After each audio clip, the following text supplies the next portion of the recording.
In number 42, when an object is placed beyond 2f in front of a diverging or concave lens, the image formed has the following characteristics: A. Virtual and erect. B. Diminished and inverted. C. Virtual and magnified. D. Real and erect. So in the case of concave lenses, the images always have specific characteristics irrespective of where the object is placed. So they are always virtual. In other words, the images are never real. Another characteristic is that they are always erect or upright, not inverted. And the last characteristic is that they are always diminished. When they are diminished, it means they are smaller than the object. And so in A, virtual and erect, they are all respected there. But if you go to B, diminished and inverted, so inverted, no, they are always erect. Then virtual and magnified, no, they are always diminished, smaller than the object, and they are never real. So the correct option is A. In section 2, we have 8 questions, and the directions are that these groups of questions deal with practical situations. Each situation is followed by a set of questions. Select the best answer for each question. Questions 43 to 47. The setup in figure 7 is used by a student to investigate the relationship between the current flowing through a conductor Y and the potential difference across its ends. So we have the circuit diagram, and then question 42, the component X is called, so X is called the rheostat or the variable resistor. In number 44, what property of A permits it to be connected as shown? A is the ammeter, and the connection usually in series is because it has a very low resistance. So B is the correct option.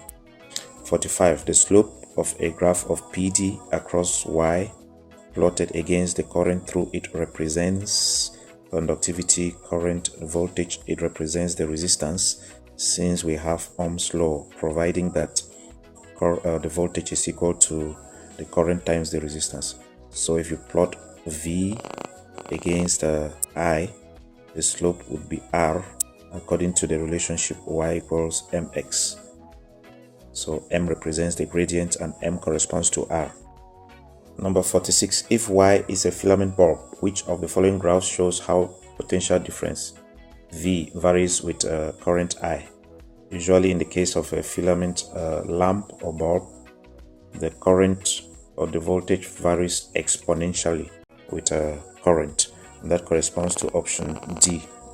Questions 47 to 50. The waveform in figure 8 is produced by an instrument vibrating at a frequency of 50 Hz connected to a cathode ray oscilloscope. The amplitude of the wave is... Now in the case of amplitude, it is usually the maximum displacement of particles from the rest position. So the distance indicated there is the amplitude. Now the distance represented by 4 centimeters is double that value.